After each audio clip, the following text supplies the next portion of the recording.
अरे एक गड़ गौरा मोहबा के संगी और सोलरिया के खोरे, अरे बैठे टूरी चंदनी रे भैया लोरी के ले वे सोरे।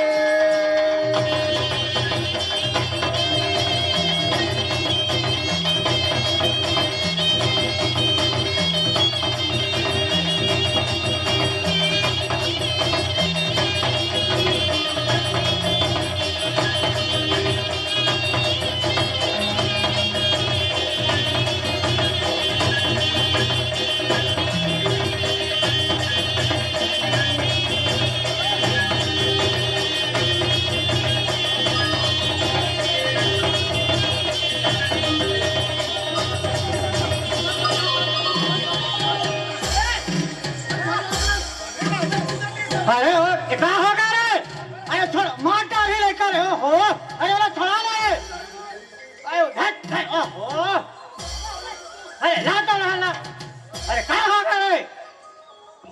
ए टेटवार क्या हो गया? का तमाशा लगा हो तुमन? हाँ देख गांव भर के मन सगला है और का गई सरपंच पिया खवा के अपन गांव में झगड़ा मता थे गई ऐसे कर दो तुमन। नहीं रे मोर दादा वसन बात नहीं है।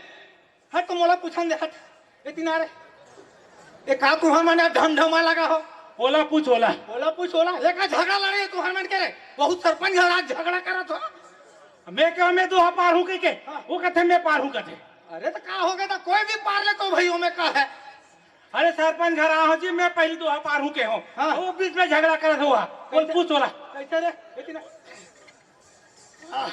मोर गला बैठ के मैं कहाँ तो पार हूँगा।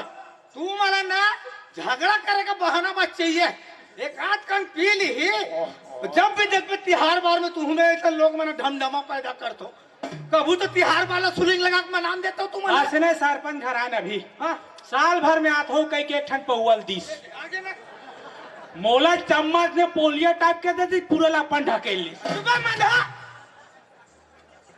जब देखो पौवा पानी तुहरे जैसा मंधा गहरा मन तो हमारा बदनाम करके रखे एक जैसे मन है एक जैसा मन गांव के तिहार वाला कभी सुलिंग ने मनान दे भाई मना जब देखो पी खा के झगड़ा लड़े तमाशा लगा हो यहाँ के। ए भैया तो ये लिखन ये दोनों गहरा भाई मन के नियाव ला कल जुआर बैठ कर रख के कटाकट बैठ कर रख बुझी इधर फैसला करबो अभी काम ला निपटा मालिक मन से आशीष ले ले।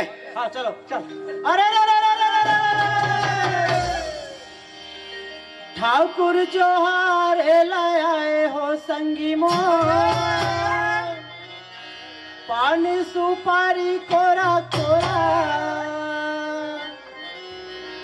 रंग महल माँ बैठो मालिक रामे रामे के बेरा।